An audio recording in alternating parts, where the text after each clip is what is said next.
talk about sex work. What's good, everybody? My name is Ariana, and I'm a social work student in training. In social work, we learn about a lot of different theories and interventions that we can use when we're working with our clients. But as a social work student, I find myself intrigued in the everlasting pursuit of knowledge. So, this means to a certain extent, I am ignorant of many issues and experiences that folks around the world are going through. On top of that, the scope of issues that are discussed in many of these public and professional spaces tend to revolve around those that are highly publicized. This is not to say that any of these other issues are not important, but the reality is justice is an ongoing process. And as the late Maya Angelou once said, The truth is, no one of us can be free until everybody is free. so And let's get back to talking about sex work. I'd like to preface the conversation by reminding myself and you that the words that we use to communicate messages matter. So, for the purpose of this video, I'll be talking about adult sex work as it involves the commercial exchange of sexual activities for resources, whether they be monetary or material goods. So, this is inclusive of stripping, sexual massages, street work, virtual sex work, and so much more. So, it's important for you to understand that sex work is work. This type of job is not to be misconstrued with sex trafficking, although there may be intersectional issues that sex workers and sex trafficking victims experience. Doing so can be harmful for the sex works community, which is already highly stigmatized and criminalized against. Also, I'm going to be using the word prostitution or prostitute as it's used in legal contexts. It's important that you recognize that the word prostitution itself may be used by sex workers at their own discretion. However, it generally has negative connotations attached to it.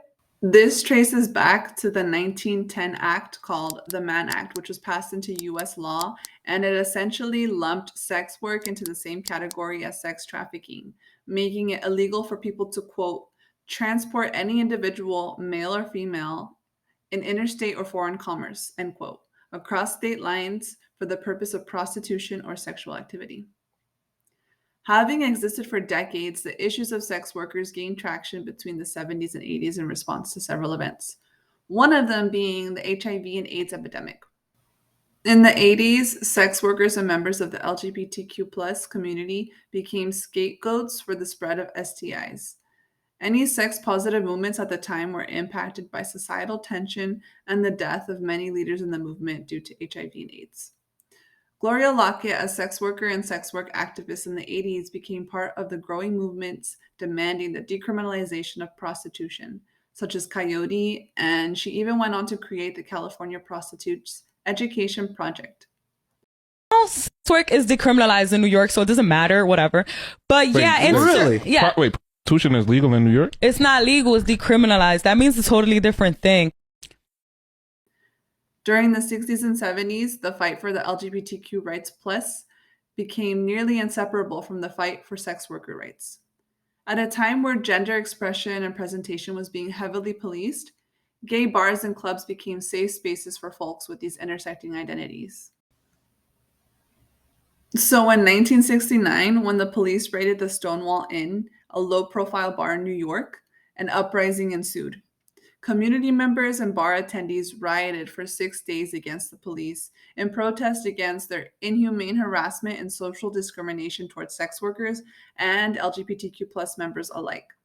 To this day, police officers utilize loitering laws along with other regulations on disorderly conduct or public nuisance in an effort to detain, harass, and arrest individuals that they believe to be involved in sex work. Even the confiscation of condoms has been cited as evidence of prostitution in these arrests. This was until a recent California law offered protection against these charges.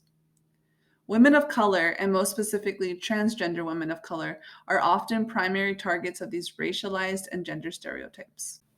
It's within our code of ethics as social workers to acknowledge racism, sexism, and classism, as these issues intersect in the lives of sex workers.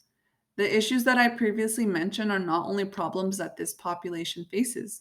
Societal stigma and criminalization laws have made sex workers invisible members of our society.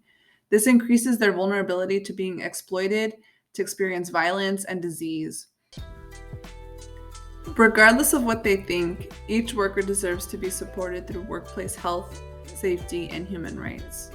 Melissa Hira Grant, a sex worker, advocate, and journalist, urges to the masses that sex workers are, quote, not all victims who need to be rescued or saved. What they need are basic human rights, end quote. We should be standing by these folks to fight for them for their basic human rights. Thanks for watching the video.